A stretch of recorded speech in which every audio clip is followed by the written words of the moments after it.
देखो, हिमाचल प्रदेश में जो 3 उपचुनाव हो रहे हैं, जिसकी वोटिंग जो है वो जुलाई महीने में है।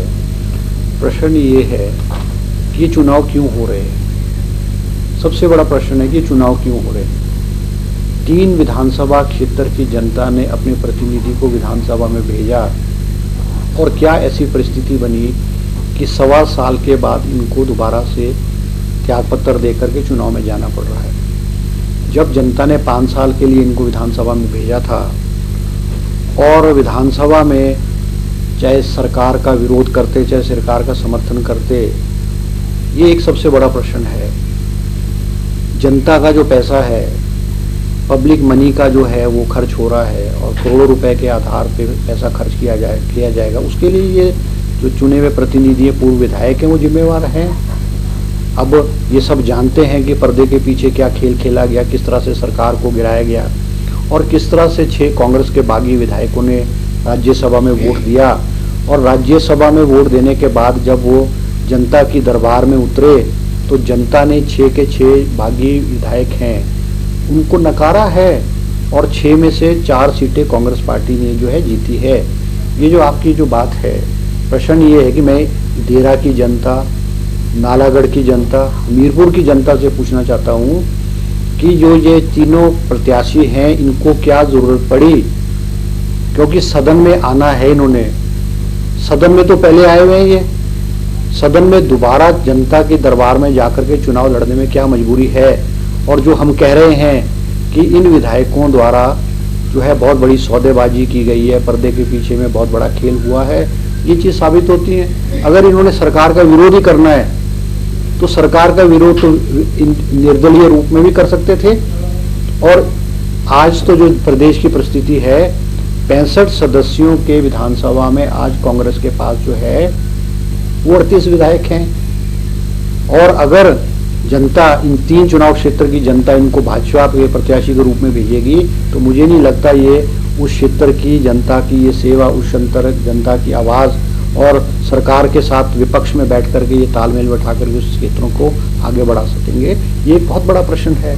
और हम तीनों चुनाव क्षेत्र की जनता से सबसे पहले ये बात कहेंगे कि आप इनसे पूछिए कि इनको त्याग पत्र देने का क्या कारण है। ये तो बने हुए विधायक थे, निर्दलीय विधायक थे और विधानसभा के अंदर रह करके भी ये विधानसभा में सरकार का विरोध या अपने क्षेत्र की मांगें उठा सकते हैं। हम निश्चित रूप से हम तैयार हैं, कांग्रेस पार्टी तैयार है। कांग्रेस पार्टी का कल विधायक दल की मीटिंग जो है 12 बजे विधायक दल की मीटिंग जो है रखी गई है। उसमें विस्तृत रूप से इन तीनों विधानसभा क्षेत्र में कौन प्रत्याशी होगा, क्या रणनीति बनानी है, किस तरह से कांग्रेस के विधायक और मंत्रियों की ड्यूटी लगेगी, विस्तृत रूप से इसमें जो है चर्चा की जाएगी। ये देखो, नौकरियों के बारे में जो है वो हमारी कांग्रेस की सरकार ने 1.25 साल में 21,000 पद स्वीकृत किए हैं।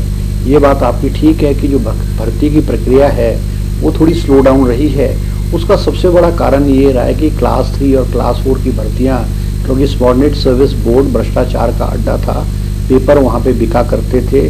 मुख्यमंत्री के संज्ञान में जब ये सारी बातें आई, उन्होंने वहाँ पे पेपर बेचने वाले लोगों को रंगे हाथों पकड़ा, उनको बर्खास्त किया और हमीरपुर सबऑर्डिनेट सर्विस बोर्ड को बंद किया है।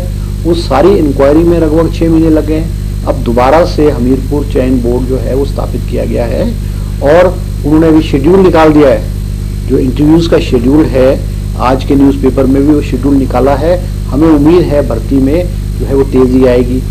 4,500 पद हिमाचल प्रदेश में multi task worker, pump operator, fitter के जो है IPH में उनकी जो भर्ती जो है वो स्टार्ट हो चुकी है। 1260 जो है वन रक्षक के रूप में हिमाचल प्रदेश की हर बीट में जो है वो भर्ती आरंभ की जा चुकी है। शायद कोर्ट में कुछ लोग जाकर के उन्होंने स्टे लिया हुआ है। एजुकेशन डिपार्टमेंट में जो है वो लगभग 6,000 के करीब पोस्टें सैंक्शन हुई है, जिसमें से कुछ 3,500 के करीब जो है भर्तियां बैच वाइज हिमाचल प्रदेश के विभिन्न स्कूलों में जो है वो उन्होंने जाकर के वो ज्वाइनिंग की है।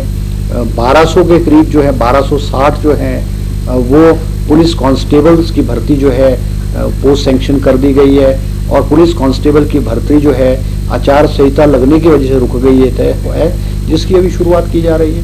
इसी तरह से अलग अलग बहुत सारे अलग अलग डिपार्टमेंट में जो है वो प्रोसेस शुरू कर दिया गया है और मुझे उम्मीद है आने वाले समय में हिमाचल प्रदेश में नौकरियों के मामले में तेज़ी आएगी और जो हमने वायदा किया है हिमाचल प्रदेश की जनता से, हम बेरोजगारों को सरकारी क्षेत्र में रोजगार देंगे, हम उसमें सफल होंगे।